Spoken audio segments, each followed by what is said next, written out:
Hello दोस्तों, स्वागत है आपका आपके अपने YouTube चैनल आई लर्निंग जंगल में। आज इस वीडियो में मैं बात करने वाला हूँ एक ऐसे शख्स के बारे में जिन्होंने बहादुरी की मिसाल को कायम किया। जी हाँ, मैं बात कर रहा हूँ आयतुल्लाह अली खिमनाई जी के बारे में, जिन्होंने 86 साल की उम्र में जुल्म के खिलाफ घुटने ना टेके और शहादत उन्होंने कबूल की। तो चलिए बात करते हैं इनके ज़िंदगी के बारे में। इनकी ज़िंदगी से जुड़े कुछ चीज़ें या इनकी लाइफ कैसे थी उसके बारे में हम जानेंगे। तो सबसे पहले बात करते हैं आयतुल्लाह अली खिमनाई जी की पैदाइश के बारे में। तो उनकी पैदाइश 19 अप्रैल 1979 को ईरान के मशहद में हुई, यानी कि हमारे देश के आज़ाद होने से लगभग 8 साल पहले उनकी पैदाइश ईरान के मशहद में हुई थी।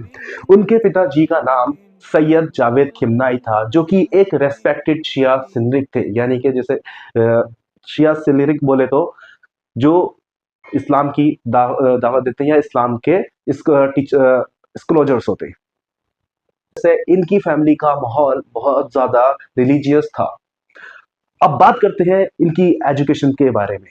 तो 11 साल की एज में आयतुल्लाह अली खिमनाई ने इस्लामिक सेमिनरीज को ज्वाइन किया। पहले उन्होंने अपनी जो एजुकेशन थी उसको मशहद से ही कंप्लीट किया, फिर उसके बाद वो ईरान के कौम चले गए और वहां से अपनी एजुकेशन को आगे कंटिन्यू किया। अब इसके बाद हम बात करते हैं उनके पॉलिटिकल करियर के बारे में। उन्होंने कैसे अपने पॉलिटिकल करियर की शुरुआत की। तो 1960 में ईरान के अंदर मोहम्मद रेजा पहलवी का मोनार्की थी और उस वक्त ईरान में जो वेस्टर्न इन्फ्लुएंस और डिक्टेटरशिप का माहौल था उसके खिलाफ वहां पर प्रोटेस्ट हो रहे थे। और तो आयतुल्लाह अली खिमनाई उस प्रोटेस्ट का हिस्सा बने और उस प्रोटेस्ट का हिस्सा बनने की वजह से उन्हें कम से कम 6 बार जेल जाना पड़ा।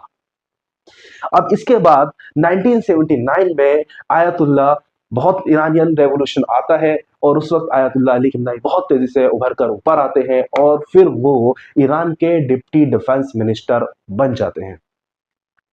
ईरान के डिप्टी डिफेंस मिनिस्टर बनने के जस्ट 2 साल के बाद 1981 में उन्हें ईरान का प्रेसिडेंट बना दिया जाता है। उसके बाद वो ईरान के प्रेसिडेंट बन जाते हैं और ईरान का प्रेसिडेंट बनने के बाद 1981 से 1989 तक, यानी कि 8 साल तक वो ईरान के प्रेसिडेंट के रूप में ईरान की खिदमत करते हैं। और ये वही दौर था जिस वक्त ईरान और इराक का वॉर चल रहा था।